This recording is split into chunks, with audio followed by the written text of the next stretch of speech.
want to have them overcome something. Like generally it has to be their fatal flaw, for example. Like in a romance, it's often someone is afraid of love for XYZ reason, and they have to overcome that with like some sort of big romantic gesture to then get their happy for now or happily ever after. It doesn't have to be a big epic fight scene. I think that can be the misconception. Like if you're writing some genres like fantasy, particularly epic fantasy, probably does have to be a big fight scene because otherwise it's not going to feel as satisfying. But if you're writing, like I say, something, I hasten to say smaller, but something more grounded in the real world, then it can be something mental. And that's something that I do in the What Happened In series and also in the Hollywood Gossip series. You know, there are no fight scenes in that. Well, I do have one character get beaten up, but like it's not, that's not part of the climax. That's the main character overcoming, not main character. That's a character overcoming something. And I do think that it is harder to write when you're overcoming something psychological, because being entirely honest, a lot of us haven't overcome our own psychological barriers. And if we haven't done that, how can we write that for our characters?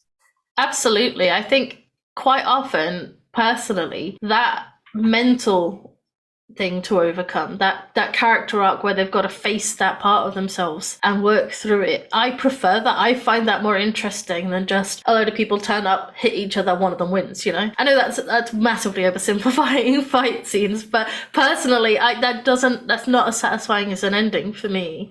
Although quite often it's good, and I don't dislike those fight scenes, but personally, I think I would relate more to people overcoming those internal issues and having to fight that, you know, having to work towards that. It's a satisfying ending. Yeah, and there is a way that you can combine the two. For example, that's what I did in The Witch's Sacrifice, right? In order to fight, Edie had to overcome her own barriers.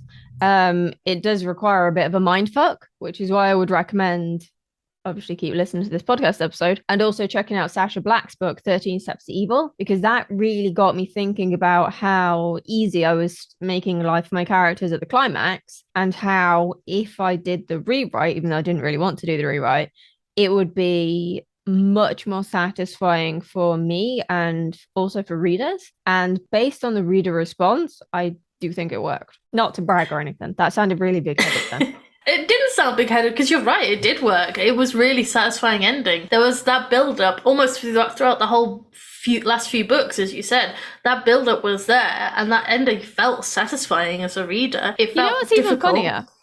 You know what's even funnier? I didn't plan for that ending, obviously, because I rewrote it. But I realized retrospectively I'd been leaving the breadcrumbs since book one, and Yeah, I had no but idea. see, your subconscious writer is even better than your conscious writer, and you just Yeah, don't pretty know. much. Yeah, I think that's the interesting thing is the fact that I'd left these breadcrumbs. So on some subconscious level, I knew I had to do the thing that happens at the end of book four. And I kind of needed to hear it from Sasha to actually take that leap and go, oh yeah, I've got to do this. But the hard part then wasn't doing the thing, it was getting them out of that situation and making I've it hard enough.